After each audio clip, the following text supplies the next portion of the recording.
श्री गणेशाय नमः। ओम श्री सरस्वत्यै नमः। ओम श्री गुरुभ्यो नमः। ओम समस्तजनकल्याणे निरतं करुणामयं नमामि चिन्मयं देवं सद्गुरुं ब्रह्मविद्वरं सद्गुरुं ब्रह्मविद्वरम्।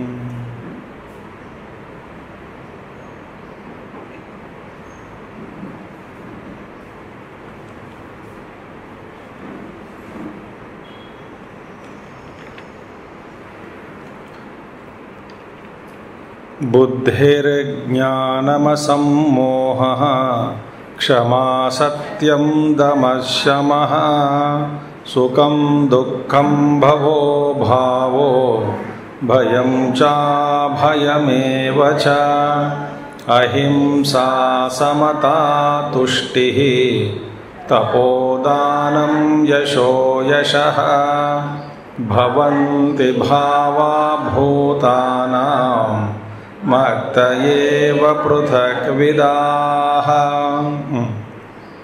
तो भगवान कहते हैं इतश्च अहम महेश्वरः लोकानां। दूसरा कारण है ये अभी जो बताने वाले जो बताने जा रहे हैं जो कारण, उसका भी ये कारण है। गुप्ता जी थोड़ा माइक शार्पनेस कम करो, ट्रेबल का। हरिओम। हाँ लग रहा है ठीक, ठीक है, ठीक है। हाँ, बुद्धि ही ये सब जितने भाव है, इन भावों की उत्पत्ति भी मुझसे ही हुआ। ये सारे भाव जितने भी हुए ये सब मुझसे ही निकले। तो बुद्धि का मतलब क्या है? ज्ञानम असम्मोह क्षमा सत्यम दमः शमः सुखम दुःखम भवः अभावो भयम च अभयमेव च। ये सारे हम देख चुके हैं।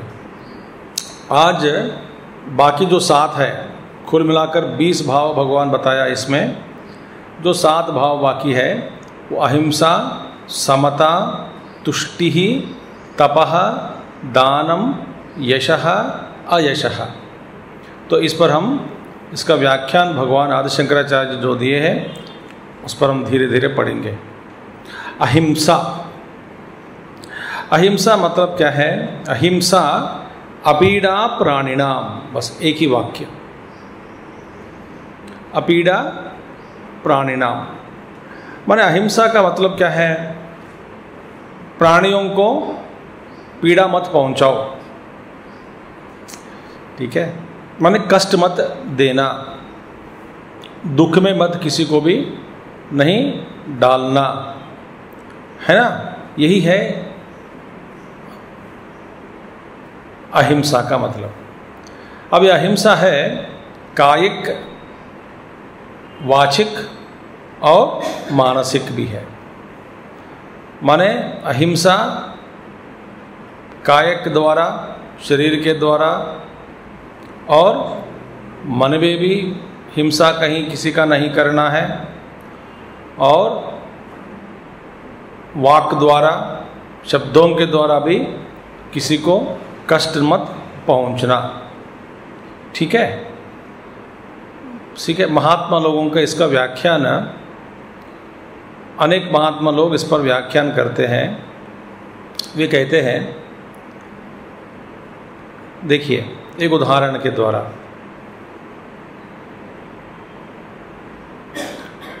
सड़क पर कोई एक व्यक्ति और दूसरे जो व्यक्ति वहाँ पर है उसको पिटाई कर रहे हैं।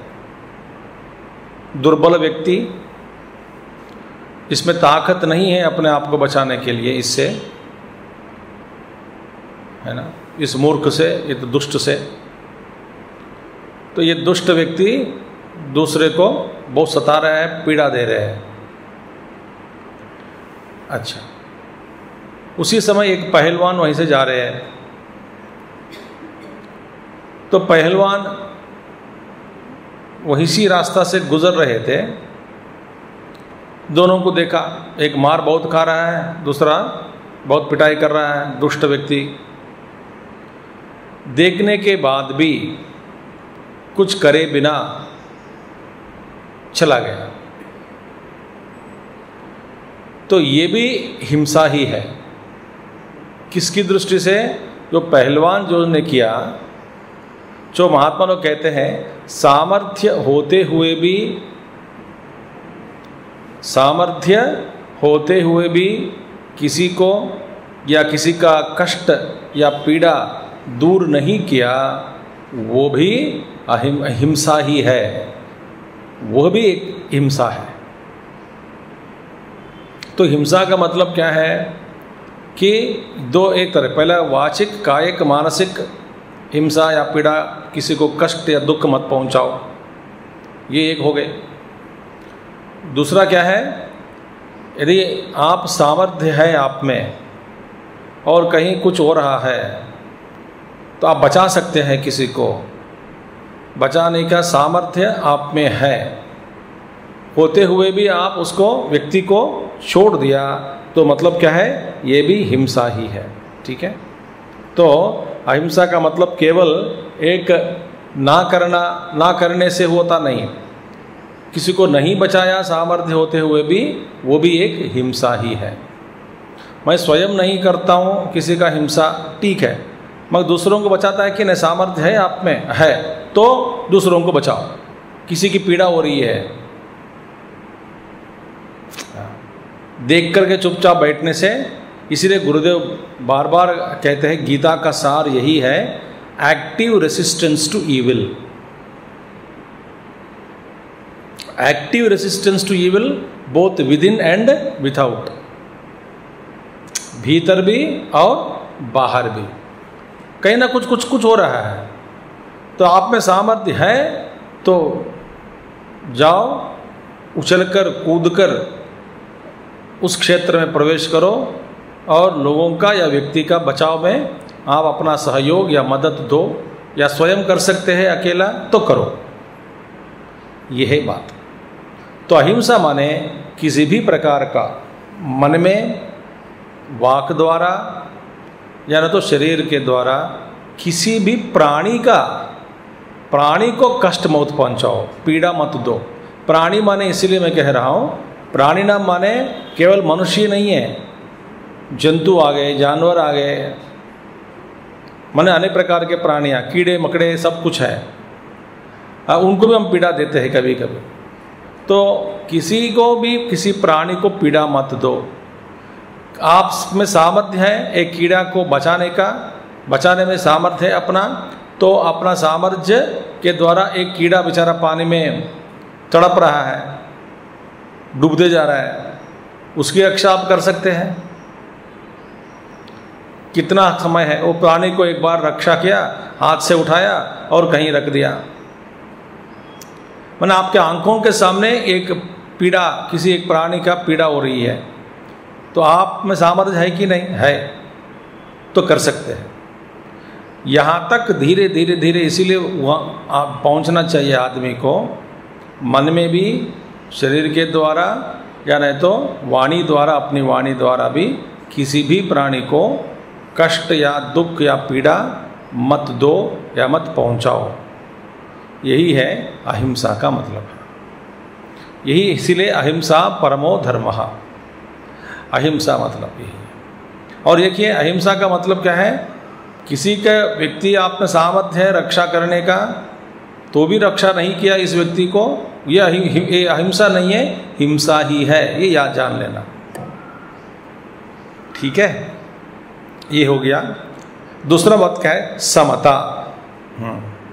समता माने समचित्तता, बस इतना ही भगवान ने कहा, आचार्य जी।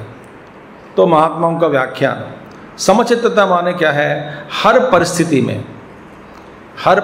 में उस परिस्थिति के अंदर जो कुछ भी परिस्थिति सामने आ जाते हैं, उसके अंदर अपना चित्त हमेशा के लिए हर परिस्थिति में एक जैसा ही बने रहे।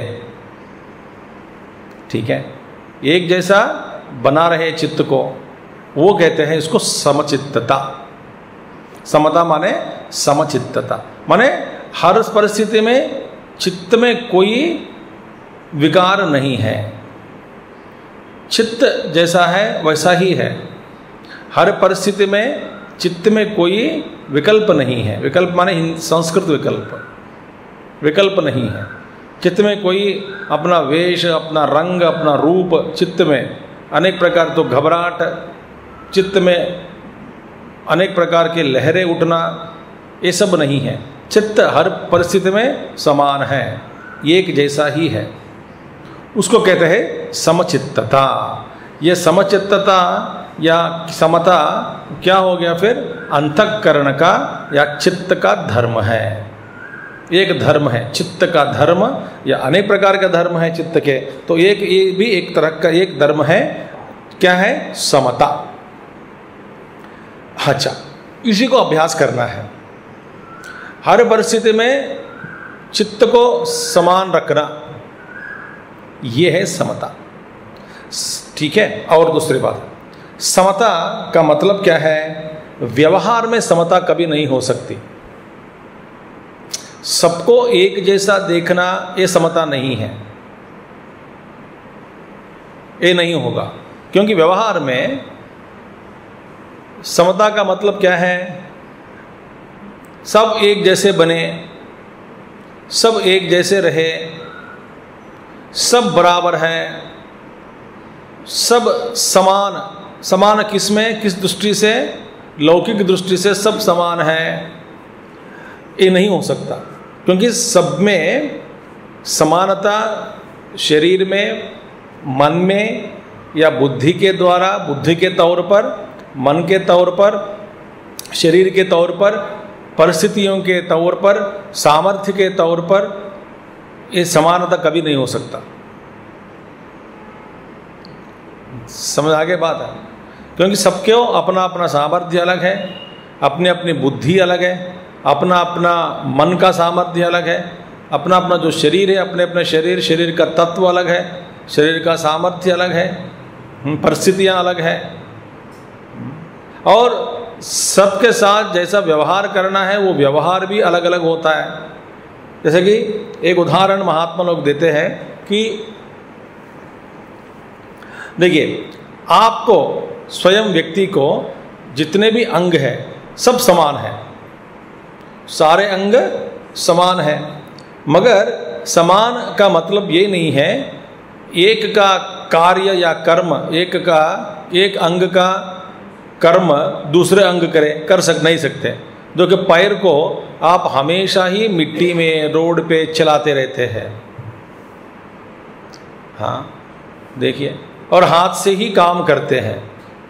ये समता कैसा हुई फिर? पैर को ही जीवन भर आप पैर को ही रगड़ देते हैं, पैर को ही कष्ट देते हैं, और पैर से ही चलते हैं, और पैर को ही क्या करते हैं? मिट्टी में, या तो कीचड़ में पैर लगाते, हाथ नहीं लगाते।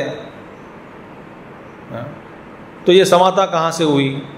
वैसे कि आप शरीर और शीर्षासन पर नहीं बैठते, नितंबों पर ही बैठते हैं। तो नितंब जो है, नितंब के प्रति आपकी समता नहीं है, पैर के प्रति आपके समता भाव नहीं है। हाथ को ही हमेशा बचा के रखते हैं मिट्टी से, हाथ को बार बार धोते रहते हैं। जितने बार हम हाथ को धोते हैं उतने बार हम पैर को नहीं धोते हैं, पैर को चलाते हैं हर जगह। तो व्यवहार में समता कभी नहीं होगी। फिर समता फिर क्या मतलब क्या है? जब पैर थक गए, जब घुटने में दर्द है, तो दोनों हाथ चले जाके वहाँ पे मसाज करते हैं, मालिश करते हैं, और आंख को आदेश देते हैं वह जरा देखो, सही देखो कहाँ प्रॉब्लम है, थोड़ा एकाग्र भाव को लगाकर देखो, ढूंढो समस्या किधर है, किस अंग में है, उस अंग में किस स्थान पर है, कैसा है और क्या करना चाहिए। तो आंख को आदेश देते हैं, हाथ भी चले जाते हैं पैर के पास। माने जब जैसे जो जिस जिस अंग का जो व्यवहार करना है उस व्यवहार में हम कोई बीच में रुकावट या हमारा अपना अभिप्राय को नहीं डालते, जो जैसा जिसको जो करना है करने देना। मगर जब कुछ भी हो जाए किसी भी अंग को, सारा शरीर साथ देता है कि नहीं, उस अंग को मुक्ति दिलाने के लिए, कष्ट से पीड़ा से मुक्ति दिलाने के लिए सारे जो अंग एकत्रित होकर ज्ञानेंद्रिय और बाकी कर्मेंद्रिय एक स्थान पर चले जाते हैं, केंद्रीकृत हो जाते हैं। सब अपना अपना जो फंक्शंस जो है, कर्म जो है, कार्य कुशलता जो है, सब वहीं पे दिखा के उस अंग को छुड़ाने में मदद देते हैं, है कि नहीं? ये है समत्व बुद्धि। तो व्यवहार में समता नहीं होगी। व्यवहार में माने सब एक जैसे बने, सबको बराबर बनाएं, सबको बराबर कभी नहीं हो सकता। सबको समान धन दे तो आओ साम्यवाद है, साम्यवाद। वे कहते हैं कि सबको बराबर बना दे दुनिया में। सबको बराबर कैसे बनावे? बस केवल धन दे दो, धन से बराबर हो गया। नहीं, फिर सामर्थ्य, काम करने का सामर्थ्य अलग है, और धन की उपयोगिता जो कैसे करना है, उपयोगिता में कुशलता चाहिए। उस कुशलता भी एक एक व्यक्ति का अलग अलग कुशलता है। तो समानता कहाँ आ गई? देखिए, एक अकुशल व्यक्ति को, सबको आप 1000 लोग बैठे हैं, सबको 1-1 लाख रुपया दे दिया है, मगर 1 लाख सबको दे दिए, मगर 1000 में इतने मूर्ख है वे 1 घंटे में वो 10,000 को बर्बाद किया, ठीक से खर्च नहीं किया। फिर समानता आपको लानी है, ये कैसा संभव? आदमी सीखता नहीं। इसीलिए समानता या साम्यवाद किसमें होना चाहिए? सबको खाना मिले, सबके स्वास्थ्य ठीक हो, सबको पढ़ने का मौका, सबका स्वास्थ्य, सबको रहने का, खाने का, पीने का, ठीक है, रोटी कपड़ा मकान मिले, स्वास्थ्य मिले, हाँ, एजुकेशन जो मिले, सबको सब बाकी सब लोग प्रेम करें, इसमें समानता ला सकते हैं पहले। तो आदमी को कभी दुख नहीं होता। अभी वही भी नहीं हो रहा है आजकल, तो लालच के कारण। तो समत्व बुद्धि, समता माने ये व्यवहार की बात नहीं है, मगर बुद्धि में, मन में समता के साथ व्यवहार करना, ताकि किसी अंग को कोई दुख कभी नहीं होता जैसा शरीर के अंदर। इसी तरह समाज में भी कोई भी व्यक्ति या कोई भी प्राणी को कष्ट नहीं पहुंचे बिना हम सब व्यवहार कर सकते हैं। यह है व्यवहार कुशलता। यही है वास्तव में समानता, या नहीं तो चित्त का समता, या चित्त में समत्व बुद्धि, समता। देखिए, ये ऐसे जैसे माँ है, सबको मैं बराबर खाना खिलाती हूँ, ऐसा नहीं संभव है। किसी को एक खाना जमता है, एक तरह का खाना, और किसी को नहीं जमेगा। और किसी का परिणाम क्या है? परिणाम नहीं, परिमाण, खाना का परिमाण जो है, कोई ज़्यादा खाता है, जो कम खाता है। कुछ एक व्यक्ति को कुछ जमेगा, कुछ नहीं जमेगा। एक बच्चा को कुछ पसंद है और दूसरे बच्चा को कुछ पसंद नहीं है। मगर माता जी का जो समत्व भाव है, वो समत्व भाव कैसे दिखाए? माने जो खाना खिलाने से जो बच्चा स्वस्थ रहेगा, उसको इसी तरह का खाना पहुंचाना, यही समत्व बुद्धि है। किसकी समत्व बुद्धि? माता जी की। ये माँ की समत्व बुद्धि है। ऐसा नहीं कि सबको बराबर अचार खिला दिया, 1 साल का बच्चा का भी अचार खिला दिया, क्या होगा? चित्त में समता, मेरे लिए सब समान है, खाओ अचार सब लोग, वो भी आंध्रा का अचार, क्या होगा? ये गड़बड़ है। हमारी इस सोच समझ में इस शब्दों का, हाँ, जो असलियत है, शब्दों का जो अर्थ का असलियत, जो असली अर्थ जो है, हाँ, ये हर शब्द में जो असलियत छिपी है, उसको पहले समझना चाहिए। उसको समझे बिना हम व्यवहार में लाना चाहते हैं तो गड़बड़ हो जाएगी। तो यह है समता, माने समचित्तता। यह है समचित्तता। ठीक है। हाँ, जो जिसको जैसा कपड़ा मिलने पहनना चाहिए उसको ऐसा कपड़ा वैसा कपड़ा दे दो, सब समान है, ये नहीं होगा, क्योंकि वातावरण अलग है। ठंड का मौसम में कपड़ा अलग है, और गर्मी में भी ठंड में भी सब लोग सब जगह हर समय हर पल में हर व्यक्ति एक ही जैसे का कपड़ा पहने, ये समत्व है, ये नहीं हो सकता। इसलिए कई लोग इसका आक्षेप करते हैं कि पाश्चात्य देशों में टाई और कोट पहनना उनके ठंड के कारण वो जरूरी है। गुरुदेव हमेशा कहते थे भारत में क्या अच्छा प्रसिद्ध है, लुंगी बेटर, माने वेष्टी, धोती बेटर है, क्योंकि इतनी गर्मी है वहाँ पे, यहाँ इस देश में। और गर्मियों में भी आप टाई पहनकर, बाद में ये और जैकेट पहनकर, उसके ऊपर कोट पहनकर अंदर वो ताप रहा है। इसलिए जो ड्रेस समता है इसमें नहीं है, जैसे जब जिस वातावरण में जैसा कपड़ा पहनना है उस तरह का कपड़ा पहनना, यह है समत्व सबको। और कोई आप तो ठीक है, किसी घर का व्यक्ति में बड़ा जोरदार बुखार आ गया, तो बुखार बेचारा उसको बोलते पंखा नहीं चाहिए, एसी नहीं चाहिए, मुझे बुखार है, बहुत चढ़ गया बुखार। गर्मी के मौसम बेटा एसी चालू करना है, ये मेरी समत्व बुद्धि है, ये नहीं होगा। तो उस मरीज को बेचारा अपने कमरे में रख दो, बाकी सब लोग हट जाओ वहां से, यह है समता। वहां पे माने क्या है, किसी अंग के प्रति, जैसा उदाहरण मैंने दिया, किसी अंग के प्रति कोई राग नहीं है, कोई द्वेष नहीं है। जैसा जिस समय व्यवहार करना है वैसा ही उस समय उस अंग के साथ व्यवहार करते हैं। लक्ष्य क्या है, सब अंग स्वस्थ रहे और अपना काम में, कर्म में कुशल बने, बस। ठीक है, यही है इसका तात्पर्य। बाद में तुष्टि ही मतलब संतोषः पर्याप्त बुद्धि लाभेषु। संतोषः, तुष्टि माने संतोषः माने पर्याप्त बुद्धि लाभेषु। अच्छा देखिए, जो हमारे पास है, जो कुछ भी हमारे पास है, हाँ, वह पर्याप्त है। यह बुद्धि जो है, उस बुद्धि, उसी को कहते हैं तुष्टि या संतोष। देखिए,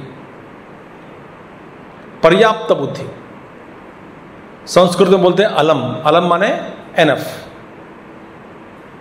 हाँ, पर्याप्त बुद्धि लाभेषु, आपको जो कुछ भी मिला जीवन में प्राप्ति।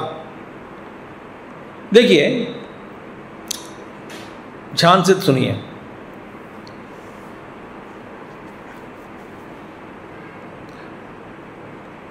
व्यक्ति को कुछ बहुत भूख लग रही है, एक व्यक्ति को तेजी से भूख, अच्छा, खूब खाएगा, मगर कितना खा सकता है, जितना इसका पेट ले सकता है खाना, जितना आप भर सकते हैं भर दिया।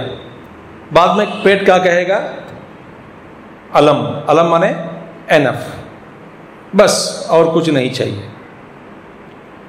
बच्चा भी ले लो, जानवर भी ले लो, मनुष्य भी ले लो, सब प्राणी ऐसे इस अनुभव में बहुत खिलाने के बाद उस समय ये अलम बुद्धि आ जाती है कि नहीं, आ जाती है।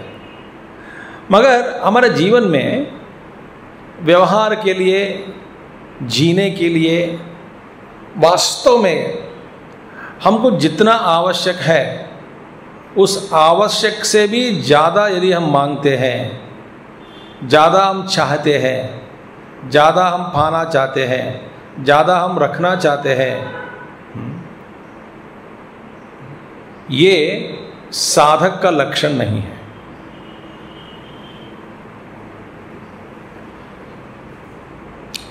अच्छा ठीक है, जैसे कि एक एक आश्रम का एक एक धर्म है। जैसे कि ब्रह्मचर्य आश्रम में कोई भी भोग, आश्रम ब्रह्मचर्य आश्रम में कोई भी भोग ब्रह्मचारी के लिए लागू या चालू या उनको परमिशन नहीं दिया जाएगा। किसी भी प्रकार का भोग, एक ही भोग है वो तो खूब खा लो।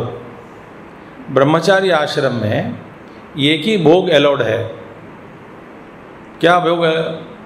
तुम आप ले सकते हो, यथेच्छ भोग सकते हैं। क्या है? चाहे तो भोजन खा लो, चलो ब्रह्मचारी को भोजन खिलाओ।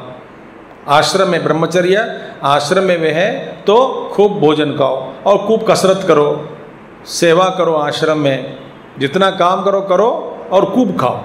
खाने के लिए कोई खाना चाहता है, कोई मना नहीं कर सकता। क्यों? वहाँ पे इसके लिए कोई नियम नहीं है, जो है खाओ, ठीक है। काम करो, खाओ, चाहे तो खा सकते हैं। ये ब्रह्मचारी। धीरे धीरे वो ब्रह्मचारी आगे बढ़ेगा। धीरे धीरे इसको सिखाया जाता है कि लालच मत करो, ज़्यादा मत खाओ, मगर जितना आवश्यक है वो खाओ।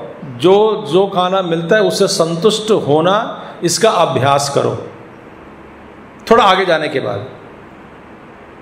और वो ये सन्यासी बन गया तो कहते हैं कि खाने के प्रति किसी भी प्रकार का अपना मन को मत लगाओ, खाने में मत लगाओ मन। माने जो मिला प्रारब्धवश उससे तुम संतुष्ट हो जाओ, मांग बिल्कुल खत्म हो गई। और ब्रह्मचारी के लिए धन का भी रखना मना है, क्योंकि वहाँ पे केवल पढ़ना और खाना पीना, जो कपड़ा जो गुरु देते, जैसे कि सांदीपनी साधनालय में जब आप जाओगे 2 साल 10 साल आप रहोगे वहाँ पे, आपके लिए वास्तव में 1 पैसा का भी जरूर नहीं है, नहीं चाहिए। क्यों? सब कुछ दिया जाता है, सब कुछ है वहाँ पे। खाना है, पढ़ने के लिए किताबें दिया जाता है, कपड़े भी देते हैं, रोग तो स्वास्थ्य ठीक नहीं है, डॉक्टर भी है वहाँ पे। आपको जो कुछ चाहिए सब कुछ दिया जाएगा। पेंसिल देंगे, टूथपेस्ट देंगे, ब्रश देंगे, साबुन देंगे, कपड़े भी देंगे, जितने भी आवश्यक है सब कुछ। गुरुदेव के आश्रम में, हमारा चिन्मय मिशन में, हर आश्रम में ऐसे होता है, सब कुछ दिया जाएगा, ठीक है। आपके लिए कुछ भी जरूरी नहीं है वास्तव में, 1 पैसे का भी कोई जरूरी नहीं है। तो उस आश्रम में जब रहते समय धन भी जरूरी नहीं है, बिल्कुल जरूरी नहीं है। आजकल मोबाइल के लिए सब लोग रखना चाहते हैं, मोबाइल मना है सांदीपनी में ब्रह्मचारियों के लिए। तो मोबाइल मना है तो फ़ोन भी नहीं कर सकते, और करेगा जब जरूरी पड़े तो करना है। तो कितना पैसा कम होगा साल भर का या 2 साल में? बहुत कम। और हमेशा फ़ोन लटक कर घूम नहीं सकते, वो कमरे में रखना पड़ते हैं। और सुबह से 5 बजे से लेकर के 10 बजे तक इतने बिजी व्यस्त रहते हैं तो फ़ोन करने का मौका ही नहीं मिलता लोगों को।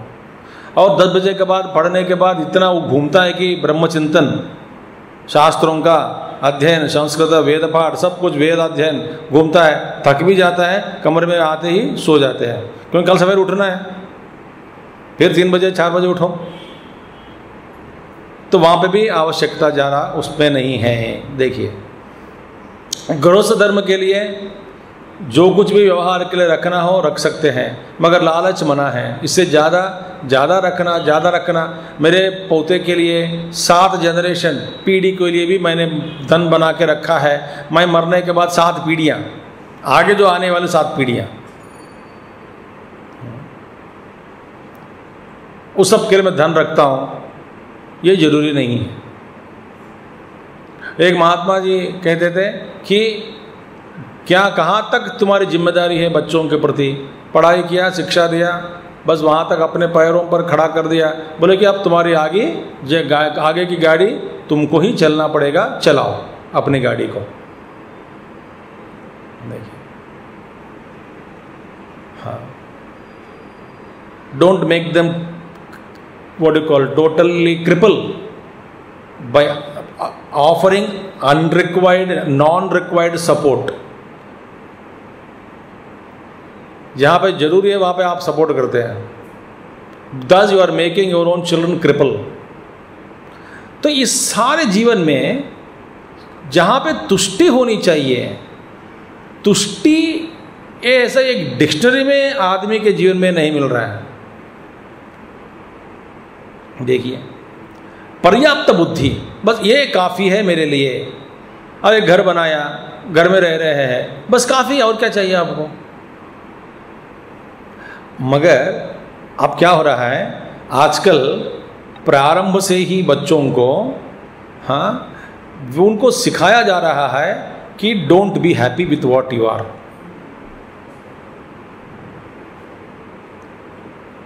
हाँ, तुमको जो मिला उससे संतुष्ट मत हो। तो क्या रखते हैं हाथ में, बड़े बड़े उसके लक्ष्य करके टाइटल का नाम तो दे देते हैं, मनोवांछ। बोले और आगे बढ़ो, और आगे बढ़ो, और आगे बढ़ो, और कमाओ, और कमाओ, और बनाओ, और बनाओ, और आगे बढ़ो, और संपत्ति धनवान बनते जाओ। इस तरह का जो शिक्षा जो है सब जगह, माता पिता, स्कूलों में, विद्यालयों में, हर जगह इसी को सिखाया जा रहा है कि जहां तो है वहां संतुष्ट मत रहो, वहीं संतोष मत हो, डोंट बी कंटेंटेड, यही पढ़ाया जा रहा है। ये घर ले लिया, दूसरा फ्लैट, तीसरा फ्लैट, ये तो बेटी के लिए, ये बेटा के लिए, ये मेरे के लिए, ये मरने के बाद भूत बन के आने के बाद भूत घूमने के लिए और एक घर एक्स्ट्रा मेरा। ये किसके लिए, मेरे ही लिए। कब, मरने के बाद आऊंगी भूत बनकर। तो भूत बंगला पहले से बना के रख दिया, नाम भी दे दिया भूत बंगला।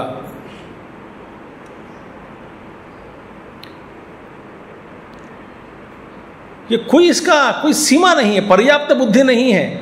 आदमी ये इतना मूर्ख है कि आजीवन पर्यंत अपनी तैयारी में ही लग जाते हैं, तैयारी करते करते करते सेटल नहीं होते। बोलते हैं कि मैं बस अभी सब कुछ मिल गया, अब मैं कुछ अच्छा काम करूं, देश के लिए, अपने लिए, उद्धार के लिए, आत्मोद्धार के लिए काम करूं, चलो ठीक है अभी उद्युत हो जाओ। ऐसा व्यवहार, ऐसा माहौल कभी भी जीवन में एक व्यक्ति के जीवन में नहीं आने देता है, खुद मूर्ख के कारण। आ तो गया मगर संतुष्ट नहीं है। बस इसके बाद और एक बार घर बनाए, और एक फ्लैट ले लें, और एक पत्नी के नाम पे। बोले आपके नाम पे क्यों, यदि मुझे पति छोड़ दिया तो। अच्छा, पति को बस ये मेरे भी नाम में एक लिखा, पत्नी के नाम पे एक रख दिया, कोई डाइवर्स की बात आ जाए तो अपने वो घर में रहेगी, कोर्ट को वो आसान होगा। मदद दे रहे जज को, न्यायवादियों को, और ये जो बैठते हैं ना न्यायमूर्ति को मदद देते हैं कि उनको इंसाफ देने में बड़ा आसान होगा। Social service. पर्याप्त बुद्धि जीवन में नहीं है। कपड़े में पर्याप्त बुद्धि नहीं है, जूते में पर्याप्त बुद्धि नहीं है, खाने में पर्याप्त बुद्धि नहीं है, बैंक बैलेंस में पर्याप्त बुद्धि नहीं है, क्रेडिट कार्ड में number of credit cards, no पर्याप्त बुद्धि, डेबिट कार्ड्स, नो पर्याप्त बुद्धि। कितना आपको चाहिए, कितना चाहिए आपको? इससे बढ़िया अच्छा है। देखिए, संतोषः पर्याप्त बुद्धि ही। इसलिए हर जगह आप देखोगे, हर विद्यालय में संतुष्ट मत हो, और बढ़ो, और बढ़ो, और बढ़ो, लालच। इसी को कहते महत्वाकांक्ष, आकांक्ष, महत्वाकांक्ष। मेरा जो है गोल्स है, बड़ा सुप्रीम गोल्स है मेरा।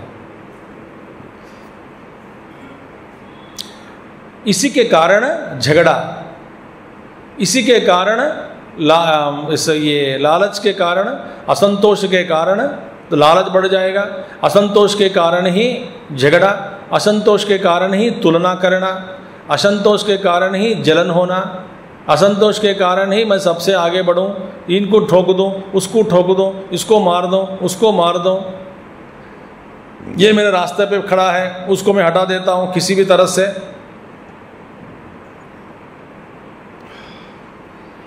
ये मन में एक साइकोलॉजिकल फैक्टर बन गया। अब मानते हैं कि नहीं? नहीं मानते हैं? मत मानो, मुझे क्या जाता है, भगवान ने कह दिया अपर्याप्त बुद्धि, पर्याप्त बुद्धि। हम तो अपर्याप्त बुद्धि है हमारी।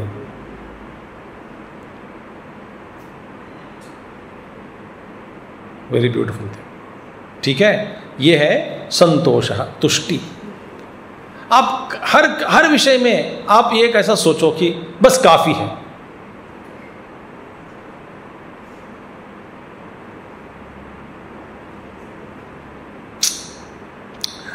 हाँ, नेक्स्ट तपः। तो अहिंसा हो गया, समता, तुष्टि। तपः भगवान कहते हैं इंद्रिय संयम पूर्वकम शरीर पीड़नम। ये आचार्य शंकराचार्य के भाष्य में बस एक पद, केवल शरीर पीड़नम नहीं कहा, मगर इंद्रिय संयम पूर्वकम शरीर पीड़नम। ये तो अच्छी बात है। नहीं तो क्या होगा, यदि शरीर पीड़नम करके छोड़ दिया, शरीर पीड़नम तप है, हम ऐसे समझते हैं शरीर को पीड़ा दिया वही तप है। अच्छा, पीड़ा किसने दिया? अपने आप पीड़ा कभी नहीं देते हैं। अच्छा हाँ, कभी कोई दिया जाता है परिस्थिति के कारण, ठीक है। आप अपने आप स्वयं कुछ पीड़ा पाने के लिए उद्युक्त हो गए, तैयार हो गए, पीड़ा पाने के लिए, पीड़ा अनुभव करने के लिए।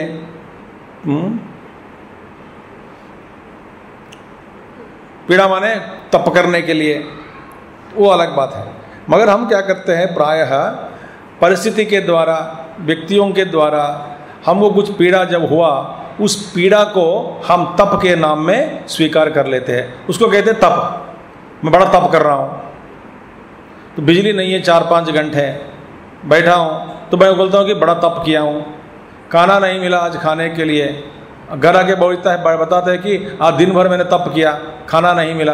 खाना नहीं मिला इसलिए तप किया क्या? खाना है मिलते हुए छोड़ दिया क्या? नो, नहीं मिला तो ये तप नहीं है। मन में क्या है? इंद्रिय भाग रहे हैं, ढूंढ रहे हैं। एक बार हम कहीं, कहाँ 6-5-6 महीने पहले बड़ी यात्रा में बाईपास पकड़ के जा रहे थे कहीं सा दक्षिण में ही। हमारा सब यात्रा दिसंबर में गए, कुछ चिक्स एंड ऑल दैट। तो we were searching at some place in some town and we are only on the highway. Unless you go into the town you are not getting hotels. Ultimately we could not find a single hotel on the highway. 20 kilometre, 30 kilometre, 40 kilometre, 50 kilometre चलते, बड़ा लंबा सा road है, चौड़ाई इतना बड़ा है, beautiful road, towards Kanyakumari कहीं जा रहे हैं, कहीं खाना नहीं मिला हमको। फिर किसी ने कहा पूछते पूछते कि नहीं यार, आपको आप ऐसा करो, इसी रोड पे मिलेगा नहीं आपको, आके कुछ 20 किलोमीटर के बाद कुछ आएगा, कुछ छोटा सा टाउन, तो उसमें आप सिटी के अंदर चले जाओ, टाउन के अंदर वो स्मॉल टाउन है, वहाँ पे अंदर चले जाओ, आपको ये रास्ता, ये रेस्टोरेंट मिलेगा, वो शुद्ध शाकाहारी है, वहाँ मिलेगा। वहाँ जा कर के बहुत भूख लग रही सबको, 3-4 बजे, 4 बजे को, कभी 4:30 बजे खाना खाया, और ढूंढ रहे थे कब से? 12:30 बजे से। तो 12:30 बजे से करीब 3:30-4 बजे तक हमको होटल ही नहीं मिला 1-2 होटल बड़े, वहाँ पे मांसाहारी का है, कोई नहीं कोई हम लोग खा नहीं सकते।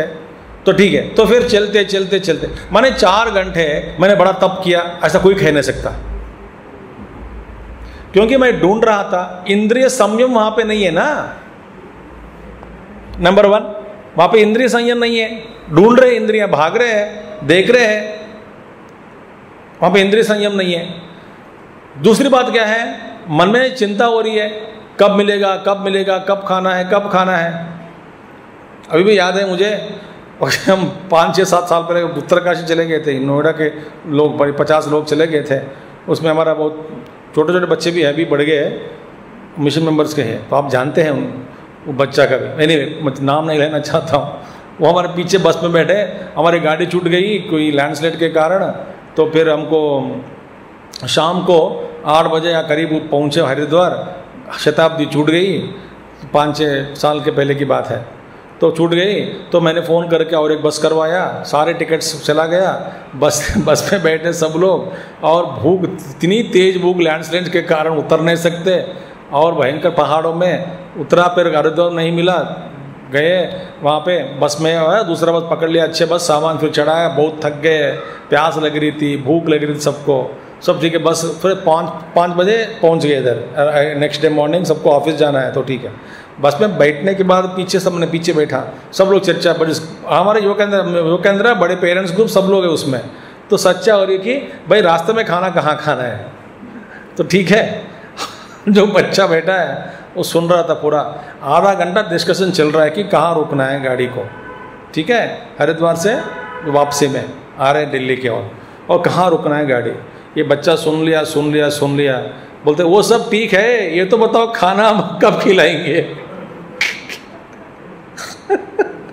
बेचारा वो सुनते हम सो गए, सोचा कि वो तब that fellow now is studying 11th class, तब वो 3rd स्टैंडर्ड और 4th क्लास, वो सब ठीक है, चर्चा बड़े लोगों के बीच में बोलता है, वो सब ठीक है, मगर ये तो बताओ खाना कब खिलाने वाले हैं सब लोग हंस पड़े, हाँ खिलाएंगे। जब तक बीच में होटल आया तो फिर रोका था, माने इंद्रिय भाग रहे हैं, संयम वहाँ पे नहीं है, कष्ट उठा रहे हैं, पीड़ा हो रही है, शरीर को पीड़ा हो रहा है, तो भी उसको तप करके नाम देना गलत है, ये तप नहीं है। तो फिर तप का मतलब क्या है? तप का मतलब यही है, माने देखिए, एक पहले बात, तुष्टि के बिना समता नहीं होगी, और तुष्टि के साथ साथ चाहिए हमको तपस्या। तुष्टि ही नहीं है, आपको समता कहाँ मिलेगी? और तुष्टि के साथ साथ चाहिए तप बुद्धि, नहीं तो नहीं मिलेगी। तो इसलिए यहां पे महात्मा लोग कहते हैं, इंद्रियों को संयम पूर्वक संयम में रखते हुए शरीर को पीड़ा देना, यह तपस्या है। ध्यान से सुनिए, किसी परिस्थिति के कारण, माहौल के कारण आपको कुछ कष्ट भोगना पड़ रहा हो, उसको तप करके नहीं कह सकते हैं, उसको कहते हैं तितिक्षा। तितिक्षा मतलब क्या है? देखिए, जानबूझकर आपको खाना नहीं मिली, खाने से खा, उसको क्या कहते हैं? सहन करना पड़ा, मगर दुख से। मगर आचार्य शंकराचार्य जी कहते हैं, सहन करते समय दुख से सहन भी नहीं करना चाहिए, अप्रतीकार पूर्वकम बताया उन्होंने। सातितिक्षा निगद्यते, मने सहनम सर्व दुखानाम, सभी दुखों को सहन कर लो। कैसे सहन करना? 2 चीज बताई उन्होंने, कि एक है अप्रतीकार पूर्वकम, प्रतिकार बुद्धि नहीं होनी चाहिए, और चिंता और विलाप रहितम, चिंता भी नहीं होना चाहिए, विलाप भी नहीं करना चाहिए। ये चिंता विलाप रहित अप्रतीकार पूर्वकम, जो अप्रतीकार बुद्धि से चिंता और विलाप रहित सभी दुखों को आप जब सहन कर पाएंगे, उसको कहते हैं तितिक्षा। मगर ये दुख कैसे आए? आप अपनी बुद्धि से, संकल्प से नहीं उठाया, वे अपने आप दुख आपके पास पहुंच गया, किसी कारण, माहौल के कारण, परिस्थिति या वातावरण के कारण, आध्यात्मिक ताप, अधिदैविक ताप, या नहीं तो अधिभौतिक ताप, कोई भी ताप आप ले लो, मगर ये विधिवश आपको मिला, उसको सहन करना पड़ रहा है। आपको सहन करते समय मन में चिंता नहीं होना चाहिए, विलाप भी आप नहीं करना चाहिए, और अप्रतीकार बुद्धि को रखनी चाहिए। तब ये सारे बात इकट्ठा होकर एक साथ हो गया, उसको कहते तितिक्षा। तितिक्षा में ही अप्रतीकार होना चाहिए। तितिक्षा माने आप जानबूझकर नहीं, खाना नहीं मिला, तितिक्षा हो गई। मगर आप उपवास कहते हैं, उपवास का मतलब क्या है? ये तप हो गया, उपवास तप हो गया। खाना खाना चाहते हैं, मिला नहीं खाना, तो इसलिए वो क्या हुआ? तितिक्षा। चिंता नहीं होनी चाहिए, उसमें चिंता नहीं होना चाहिए, विलाप नहीं करना चाहिए, अप्रतीकार बुद्धि भी नहीं होना चाहिए। ये सब बातें आ गई इसमें तितिक्षा में, forbearance. On the other side तपस्या में क्या होना चाहिए? क्या क्या है कि आप स्वयं संकल्प करके कुछ चीज उठाते हैं, तो सहन करने की आप में वो आ गया, आप संकल्प किया कि मैं आज उपवास रखूंगी। तो उपवास रखूंगी माने सारे इंद्रिय संयम पूर्वक होना चाहिए, मगर बार बार हमारी चिंता क्या होती है, कल क्या खाना है, क्या बनानी है, मेरा व्रत का खाना। व्रत का खाना क्यों, सादा खाना खाओ। तो व्रत का खाना वो बनाने के लिए क्या क्या चीज़ आवश्यक है, वो चीज़ है ही नहीं, कब मिलेगा। माने सारी चिंता पूरा दिन सुबह से लेकर के उपवास के दिन, ये सारी आपकी जो प्रक्रिया में मन हमेशा सोच रहे। बच्चों को जैसे जब बच्चों को ज़बरदस्ती उपवास किया जाए तो वो कहते हैं कि मम्मी शाम कब होगी, मम्मी शाम कब होगी, मम्मी शाम कब होगी। क्यों, शाम होते ही कुछ खाना है ना। मम्मी कहती है बस चंद्रोदय के बाद खाना खिलाऊंगी। चंद्रोदय कब होगा, चंद्रोदय कब होगा, तब होगा जब चंद्र का उदय होता है। नहीं वो सब ठीक है, मगर चंद्रोदय कब होता है। और 5 घंटे समझ में नहीं आता उसको, बच्चा है।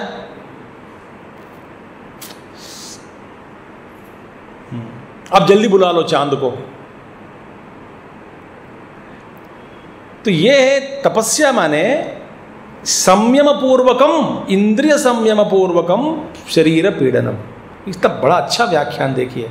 मैंने हमको आचार्य जी को बार बार इसलिए हम सब याद करना चाहिए कि ऐसे ऐसे उदाहरणों के द्वारा, ऐसे ऐसे निर्वचनों के द्वारा हमारे मन में जो सही अर्थ जो है एक एक पद का, वो सही अर्थ बिठा दिया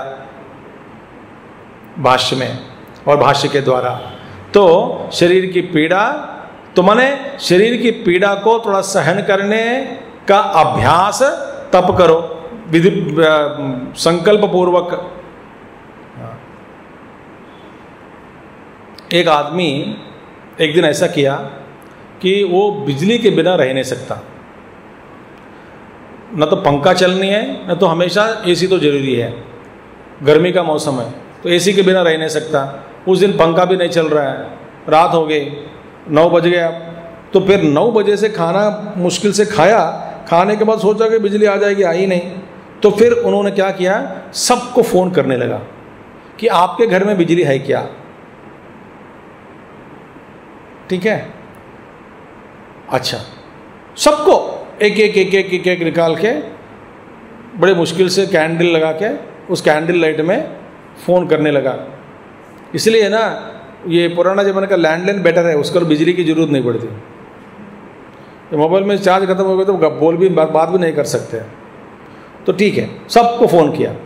और जिसने कहा कि हमारे घर में भी बिजली नहीं है, अच्छा ऐसी बात है क्या, तो रख दो। और 1-2 घर में वाले बोले कि हमारे घर में बिजली है, तो इमीडिएट अपना बिस्तर, तकिया, पानी बॉटल सब उठाते, रात को वहाँ घर जाके सोते थे। पर एक दिन ऐसा हुआ जिसके यहाँ फ़ोन किया, बिजली है, वह गया, वहाँ बिजली गई। इधर आ। तो फिर बोला अभी है, अभी चला गया। बस आप घर का अंदर प्रवेश किया और बस चला गया। बोले फिर वहाँ से दूसरे फ़ोन किया, बोले वाले कहाँ, वहाँ पे है। इसी तरह रात भर 4-5 घर घूमे, मगर नींद नहीं हुई। जहाँ जहाँ जाते थे वहाँ बिजली चली गई। थोड़ा कष्ट सहन करने का अभ्यास। शरीर जो भी अभी भगवान देते हैं उसको तप के रूप में स्वीकार करो, तितिक्षा के रूप में नहीं, तप के रूप में स्वीकार कर लो। बस ठीक है, मन अभी नहीं है, अभी संकल्प पूर्वक अब मैं तप कर रहा हूँ, इसको तपस्या के रूप में मैं स्वीकार कर रहा हूँ। क्या है तपस्या, अभी बिजली नहीं है तो कोई बात नहीं, फिर भी मैं रह सकूंगी। देखिए बिजली क्या है, 200 साल 300 साल 200 साल 150 साल पहले आई। इससे पहले महात्मा लोग सोते थे, सब लोग सोते थे, व्यवहार चलता था, सब कुछ एकदम आराम। क्या उनको नींद नहीं लगी क्या? फिर ये बंधन कहाँ से आ गया हम सबको? हाँ, मच्छर भी थे तब, वे भी सोते थे आराम से, मगर ये बंधन कहाँ से आया? इसके बिना माने जैसे हमारी वैज्ञानिक जो शास्त्र बढ़ते जा रहा है, हमारा जो डिपेंडेंस जो है, पराधीनता वही बढ़ती जा रही है। ये पराधीनता को हम पता नहीं लग रहा है हमको, अब इतना पराधीन हो गए, इतने पराधीन हो गए कि एक यंत्र के बिना रह नहीं सकते। यह है तपस्या। तो संयम पूर्वक जब आप तप करते समय इंद्रियों को अपने वश में लाओ। इंद्रियों में कोई ऐसी चेष्टा नहीं होनी चाहिए कि दौड़ना, याद दिलाना, हृष्ट, हमेशा वो आक्षेप करना, रोना, इस तरह का अनुभव कभी नहीं होना चाहिए। से अपने जो आदतें हैं ना, जितने भी आदतें हैं, ये आदत से छूटना है। छूटना माने मिला तो ठीक है, नहीं मिला तो भी ठीक है, मगर इन दोनों परिस्थितियों में इंद्रिय जो है अपने वश में ही रहना है। यह है तपस्या। अच्छा, दानम। अब देखिए दानम,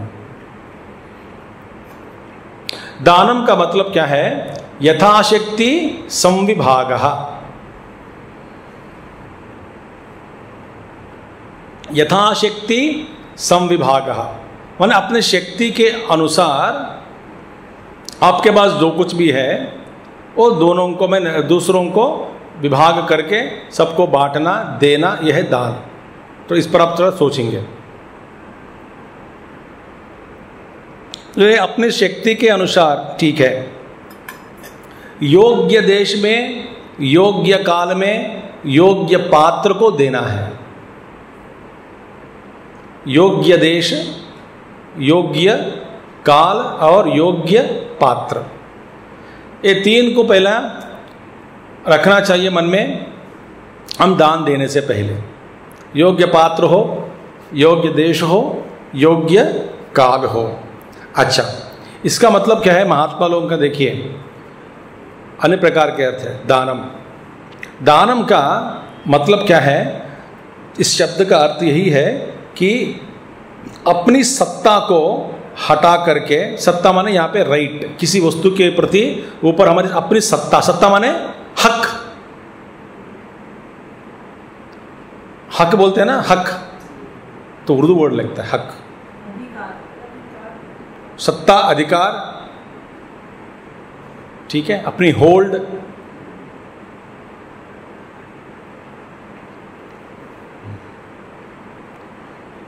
बहुत सारे पर्यायवाची शब्द हैं।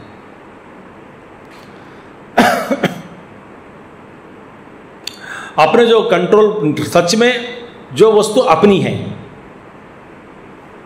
ठीक है, जो वस्तु अपनी है, सत्ता, अपने उस वस्तु का जो अपना अधिकार जो है, सत्ता जो है, उसको दूसरे व्यक्ति को संपादन करना, आपादन करना, यही दान हुआ। अच्छा, एक कहानी मैंने पढ़ी। एक ब्राह्मण चला गया एक राजा के पास। ब्राह्मण राजा के पास जाकर पूछा कि राजा, अपनी चीज आपके पास कुछ हो तो दान दे देना। अपनी चीज जो भी आपके पास है वो मुझे दान देना है, मैं वैसा ही दान स्वीकार करूंगा। तो राजा सोचने लगे कि अपनी चीज़ बोले मेरी चीज़ वास्तव में क्या है? मेरे पास जो भी है वो कर के रूप में लाया गया, या तो किसी को दंड दिया, दंड के कारण कुछ संपत्ति मिली, दंडित, इनकम टैक्स रेड हुआ तो दंडित किया किसी को, कि कुछ संपत्ति धन मिला, न तो कर रूप में कुछ धन मिला। वैसा धन तो ये ब्राह्मण नहीं मांग रहा है ना। बोलते अपना धन आपके पास कुछ भी है, अपनी संपत्ति या अपना धन जो कुछ भी है, अपनी चीज जिस पर अपना अधिकार है, जो आपकी सत्ता है, उसको हम, उस वस्तु को हमें दान देना। राजा सोचने पर भी उसको कुछ सूझा नहीं मन में कि मैं इसको क्या दान दूं ब्राह्मण को। तो उन्होंने कहा कि ब्राह्मण जब ऐसा करिए, कल सवेरे आ जाइए, मैं दूंगा दान आपको, आज मैं नहीं दे सकता हूँ। तो शाम होते ही बेचारा वेश धारण बदल दिया और नगर में घूमने लगा, राज्य में। वहाँ पे कोई एक ब्लैकस्मिथ जो है वो काम कर रहा था वहाँ पे, लोहार, सोनार ने अच्छे लोहार, वो काम कर रहा है। उसके पास जाके पूछा कि मुझे कुछ काम दोगे, मुझ काम करना चाहता हूँ। उन्होंने देखा कि देखो इतना राजा हृष्ट पुष्ट है, बाहुबल बड़ा है, छाती बड़ा है, इतना दम है, इतना वो बलिष्ठ दिख रहा है व्यक्ति, पहलवान जैसा दिख रहा है, वो पहचाने राजा को। तो राजा करके जानता नहीं, वो बोले ये तो काम कर सकता है, करके कुछ घन दे दिया। घन माने धन नहीं, घन माने ए माउंड ऑफ आयरन। घन माने ठीक है, वो दे दिया। बोले इसको कूटो। तो फिर उसको ना थोड़ा गर्म करके कूटना पड़ेगा। तो गर्म किया हुआ है पहले से, अच्छी बात है, कूटना है। मगर और देखो आप जाके देखा कि नहीं, पत्थर जो उठाने का, जो हथौड़ी उठाते हैं ना, हथौड़ी का वजन जो है ना, आप सोच नहीं सकते हैं। और खींचना भी मुश्किल है हमको। उसको इतना भार वाला चीज उठा करके कूटने लगा राजा। पसीना खूब निकल रहा है। एक बार कूटा, एक बार एक मारा, एक बार सारा शरीर फिर कांपने लगा एक एक मारने से। तो फिर आधा घंटा बड़े मुश्किल से काम किया, बेहोश होने लगा। बोले कि छोड़ दिया भाई, इससे ज़्यादा मेरे से नहीं होता। तो उन्होंने फिर किया था, ठीक है आपने आधा घंटा, कम से कम आधा घंटे में 20-25 बार मारे होंगे, बड़ा उठा के फिर मारा होगा, तो ठीक है आपको 4 पैसा मिलेगा। 4 पैसा दे दिया। वो 4 पैसा लेकर के आया, वो ब्राह्मण को दान दिया। बोला कि मैं बस इतना ही कमा सका, इससे ज़्यादा मैं नहीं कमाया, क्योंकि मेरे पास जो है वास्तव में वो मेरी नहीं है। दायित्व के रूप में मैं स्वीकार किया देश का धन, वास्तव में इस पर मेरी सत्ता नहीं है। देखिए ऐसा सोच आजकल है क्या लोगों में। एक दायित्व है भाई, एक दायित्व दिया गया मुझे राज्य चलाने का, तो संपत्ति किसकी है? मैंने नहीं कमाया। तो मैं मेहनत करके जो कमाया उसको ही दान देने से दान का फल मिलेगा आपको। इसलिए महात्मा लोग कहते हैं आहार में भी सात्विक आहार होना चाहिए। फिर सात्विक आहार, मिताहार दूसरा है आहार का लक्षण। तीसरा है न्यायार्जित आहारम, माने मेहनत करके कुछ संपादन किया हो। जब गुरुदेव रहते समय एक ब्रह्मचारी है, अभी भी स्वामी है, जब वो ब्रह्मचारी थे उसने क्या किया, एक कहीं पे काम करने के लिए, अभी नाम नहीं लेना चाहता हूँ, उस समय की बात है, तो उन्होंने क्या किया, खाना छोड़ दिया। बोले कि मिशन कमेटी लोग मुझे बुलाया इधर सेंटर पे, और काम के बिना मैं कैसे खाना खाऊं। ये लोग काम देते नहीं, करवाते नहीं, और कोई प्रोग्राम करते नहीं, आयोजन नहीं करते, यज्ञ का आयोजन नहीं करते हैं, क्लासेस कुछ है ही नहीं, तो मुझे बिठा के बस भेज रहे डिब्बा, सुबह ब्रेकफास्ट लंच डिनर, मैं भोज बनकर मैं क्यों रहूं। तो ये लोग काम नहीं करवा रहे मुझसे, करके सेंटर छोड़ के भाग गया। बस यही लिखा कि आपने मुफ्त में मुझे खाना नहीं चाहिए, आप स्वयं उठा के कमर उठाओ, कसक कमर बांध के आप और मेहनत करो और कुछ काम दो, मैं काम करता हूँ, फिर उसके बाद कुछ मिलेगा अन्न मैं स्वीकार करूँगा, कर चला गया। उनके माताजी पिताजी परेशान, ये बेचारे कहाँ गया। फिर बाद में कहीं मिला, कहीं पकड़ा जगह पे, फिर लाया उनको, फिर बोले कि फिर मिशन नहीं हम कुछ करेंगे। तब फिर उनका कार्यक्रम आयोजन करने लगे। नहीं तो ब्रह्मचारी क्यों बैठना इधर सेंटर में, मैं खाना कैसे खाऊं। छोड़ दिया। अभी है स्वामी जी, बड़े स्वामी जी है, फिर गुरुदेव समय थे तब, बहुत बड़े अच्छे नज़दीक परिवार है गुरुदेव के, बहुत अच्छे भक्त हैं लोग। तो ये बात है कि अपनी सत्ता थोड़ा मेहनत करके, न्यायार्जित आहारम, न्याय अर्जित आहारम। और चौथा क्या है, मैंने क्या कहा, पहला आहार का नियम सात्विक आहार, मिताहार। सात्विक आहार का मतलब ये नहीं कि यहाँ तक खा ले मुंह में, नहीं, स्वादिष्ट भोजन सात्विक आहार है, खाते रहो, नहीं, गलत है। दूसरा क्या है, मिताहार। तीसरा क्या है, न्यायार्जित आहार। चौथा का नियम क्या है, दैवार्पित आहार। भगवान को अर्पित किया गया खाना जो है, किया हुआ खाना, उसी को प्रसाद के रूप में खाना है। तो ये सब है ना, दान का मतलब क्या है? अपने जो सत्ता है उस सत्ता को दूसरों को आपादन करना। नहीं तो बस मैंने कुछ नहीं किया, किसी ने दिया, मैं आपको वापस दे दिया और किसी को दे दिया, ये दान नहीं हुआ। ठीक है, आप एक एजेंट बन गया, बस इतना ही। सो दानम। इसके बाद में यशः, धर्म निमित्ता कीर्ति ही। यश माने देखिए, जिस कीर्ति का निमित्त क्या है? धर्म। माने धर्माचरण किया, धर्म रूप से व्यवहार किया, धर्मनिष्ठा, धर्म का पालन अपने जीवन में, तो धर्म से ही व्यवहार, सब कुछ धर्म से ही, सो धर्म से ही अपनी कीर्ति बढ़ाया। सो माने धर्म ही, जिस कीर्ति का निमित्त धर्म है वह है यशः। जिस कीर्ति का निमित्त धर्म नहीं है वो वास्तव में यश नहीं है। ये है यश। और अयशः, अयशतु अधर्म निमित्ता अकीर्ति ही। तो अधर्म, जिसका निमित्त अधर्म है, तो अधर्म के कारण अकीर्ति मिली, वो है अयशः। तो यश और अयशः, यश और अयशः दोनों लोगों की दृष्टि से, देखिए ध्यान से सुनिए, बुद्धि ही वहाँ से लेकर के, बुद्धि ही अज्ञानम असम्मोह, वो सब लेकर के, वहाँ से लेकर के दानम तक, ये सारे जो भाव है वो अंदर के जो भाव है। मगर यशः और अयशः दोनों जो है वो लोगों की दृष्टि से है। ये भाव भीतर, स्वयं आदमी अपने आप को यशोवान नहीं बना सकता, अपने आप को अयशोवान भी नहीं बना सकता, कि अपकीर्ति या कीर्ति लोग देते हैं।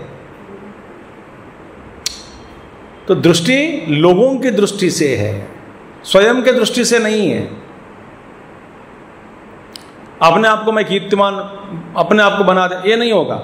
लोग कहना है कि ये लोगों जब आपकी तारीफ करें तब ये कीर्ति बन गई।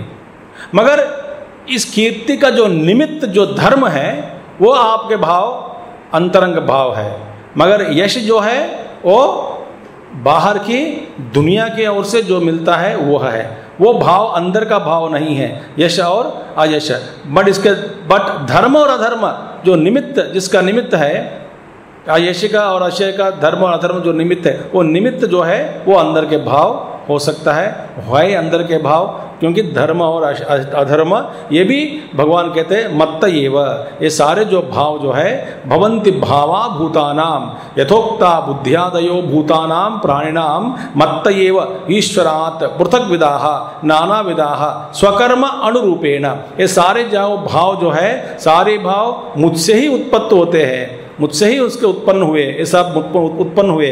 मगर प्रत्येक जीव में, प्रत्येक अंतःकरण में क्यों ऐसा, इस अंतःकरण में इस तरह के जो भावों की उत्पत्ति, दूसरे व्यक्ति में इस तरह के जो भावों की उत्पत्ति क्यों ऐसा हुआ? उत्पत्ति कराने वाला मैं हूँ, मगर हर व्यक्ति, हर अंतःकरण में जो जो अलग अलग जो भाव दिखाई देते हैं, इसका कारण क्या है? अपना अपना कर्म।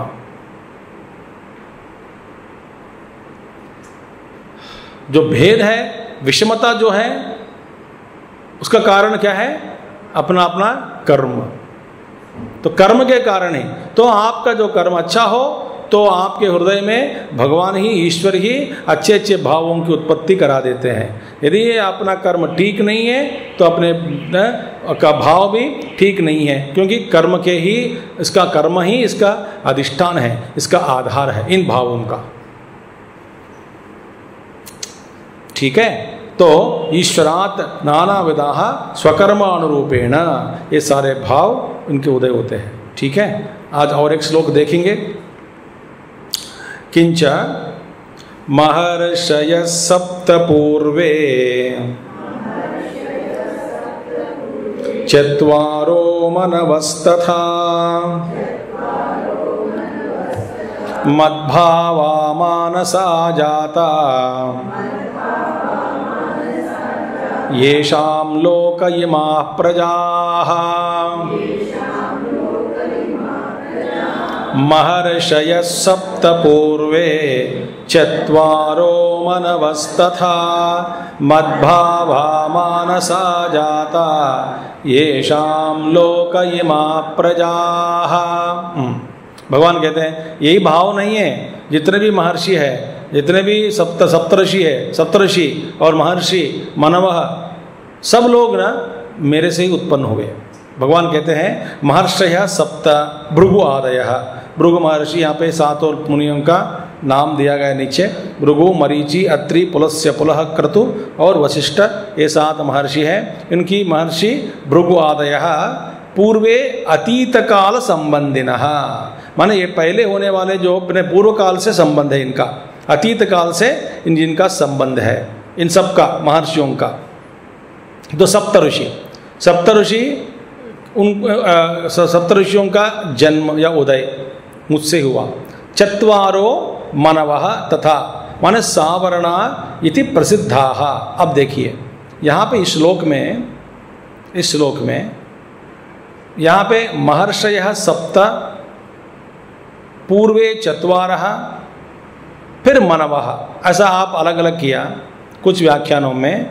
तो क्या हुआ, तो सप्तऋषि, 7 ऋषि, पूर्वे चत्वारः माने जो सबसे पहले जो जन्म ले चुके हैं, सनक, सनंदन, सनत कुमार, सनत सुजाता, और 14 मनवा, मनु जो लगे 14 मनु, इन सब का।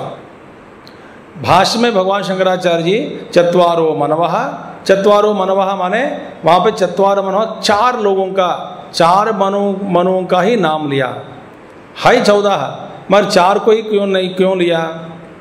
इसका कारण यह है, भगवान बताते हैं आप अगले श्लोक में, अगले लाइन में, पंक्ति में, मद्भावा मानसा जाता है। तो पहली बात है कि देखिए पहला अर्थ क्या है कि 7 ऋषि, सप्तऋषि और पूर्वे चत्वारः जो सबसे पहले जन्म ले चुके थे, सनक, सनंदना, सनत कुमार, सनत सुजाता, ये 4 लोग, और मनवः तथा ये 14 मनु, ये सब मद्भावाः, माने ये वे हमेशा मुझ में ही प्रेम रखते हैं, मुझ में ही भक्ति रखते हैं, उनकी भावनाएं जो हैं मुझ पर ही है। उसमें भगवान कहते हैं इस भाष्य में चत्वारो मनवः, मनु तो 14 है, आप यहाँ पे 4 का नाम क्यों ले रहे हैं? विष्णु पुराण में इसके बारे में आते हैं, ये मनु जो 14 मनु जो है, 14 मनुओं का पहले नाम क्या है?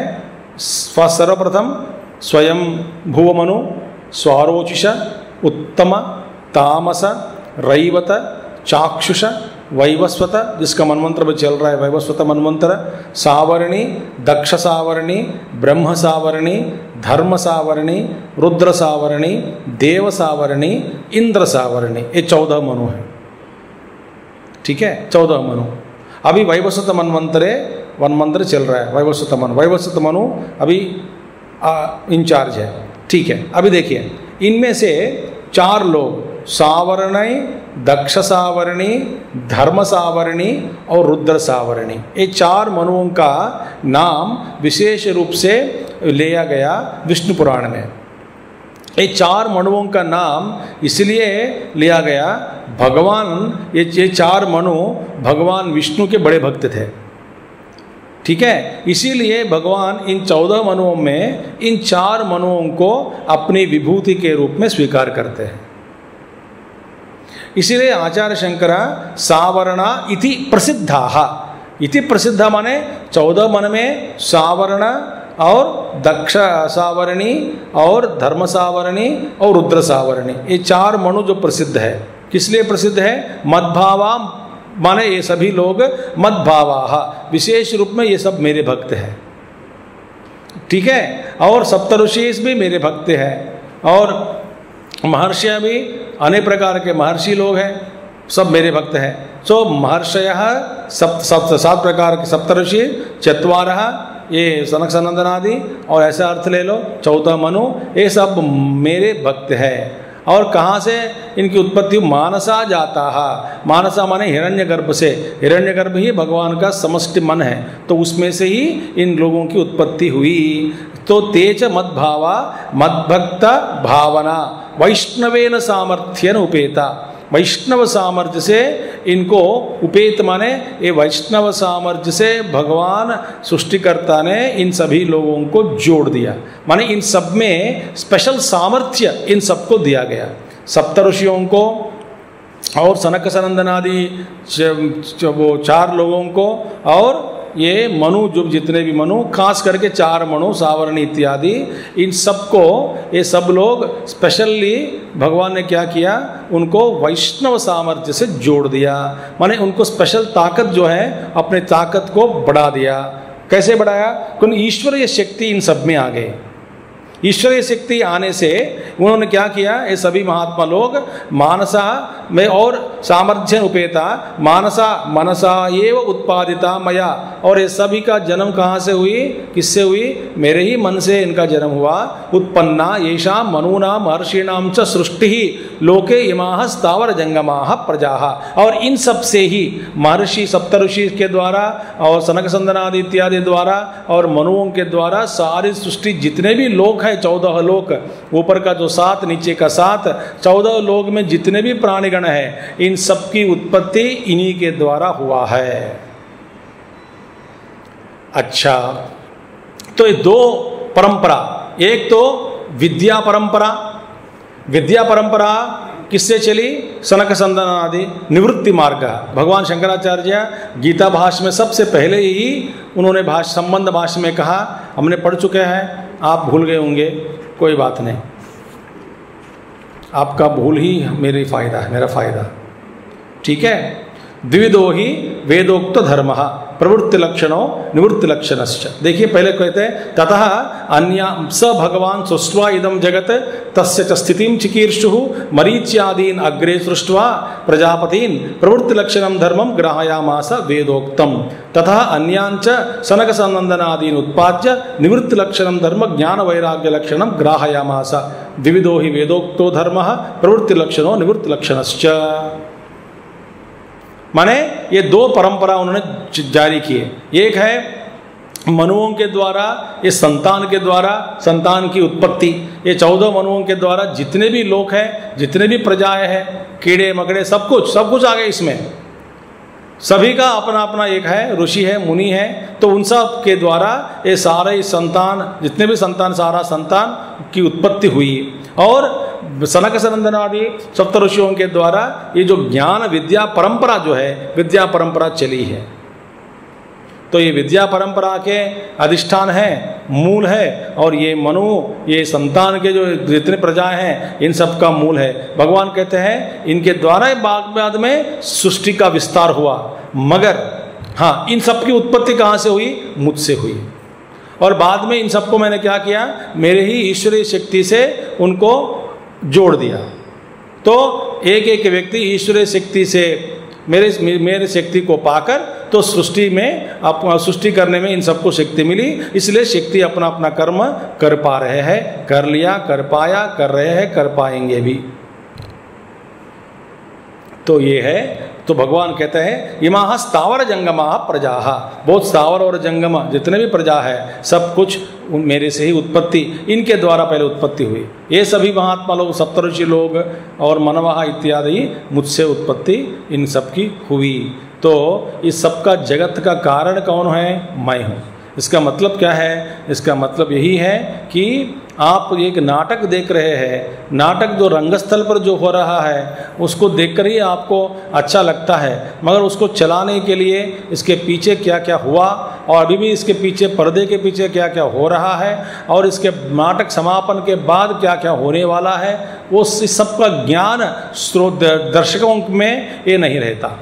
दर्शक बैठ के देख रहा है, अच्छा है करके तारीफ कर रहे हैं, मगर क्या क्या कष्ट हुआ और क्या कैसे चलाया जा रहा है इसको, क्या क्या आवश्यकताएं चीज़ें आवश्यक हैं, और इस सब की बात, इन सब के बारे में हमको कुछ भी पता नहीं चाहिए। बस हम श्रोता बनकर या दर्शक बनकर और बैठ गए सभा में और देख रहे हैं जो कुछ भी हो रहा है। वास्तव में इस सृष्टि के जो दिखाई दे रहा है उसके पीछे बहुत कुछ चल रहा है। इसीलिए ये काल चक्र जो है सही ढंग से घूम रहा है, चलाने वाला बहुत है, महर्षि लोग हैं, सप्तऋषि लोग हैं, मनव है और अनेक प्रकार के ऋषि मुनि देवताएं हैं, ये सब कुछ चला है, सब कुछ मिलकर ये पीछे जो काम कर रहे हैं, इसीलिए सृष्टि का जो चक्र है चल रहा है। पर इन सबकी मूल कारण कौन है? परमात्मा ही है। भगवान कहते हैं मुझसे ही निकली सृष्टि और मेरे से ही प्रेरित होकर ये सब महर्षि लोग सब लोग काम कर रहे हैं, और ये है अर्जुन जानो। ठीक है, ये ताम विभूति माने दो हो गए, मैं अपने आप में मैं स्थित हूँ, वो मेरा योग स्थिति है। मैं विभूति क्या है? ये सारी जो सृष्टि जो मैंने बनाया ये सब मेरी ही विभूति है। मन दो स्थिति है, मेरा योग स्थिति को भी पहचानना और विभूति को भी पहचानना। केवल विभूति को ही देखा, मेरा स्वरूप को नहीं जाना तो तुम फंस जाओगे। केवल मेरे स्वरूप में ही बैठ गया और विभूति को नहीं देखा, तब भी तुम्हारा जो ज्ञान पूरा नहीं होता। इसीलिए दोनों को जानना चाहिए, योग को भी जानो और विभूति को भी जानो। ऐसा करके भगवान आगे उपदेश देंगे, मगर आज के लिए हम समाप्त करते हैं। ठीक है। ओम पूर्णमदः पूर्णमिदं पूर्णात् पूर्णमुदच्यते पूर्णस्य पूर्णमादाय पूर्णमेवावशिष्यते। ओम शांति शांति शांति। हरि ओम श्री गुरुभ्यो नमः। हरि ओम सद्गुरुनाथ महाराज की जय।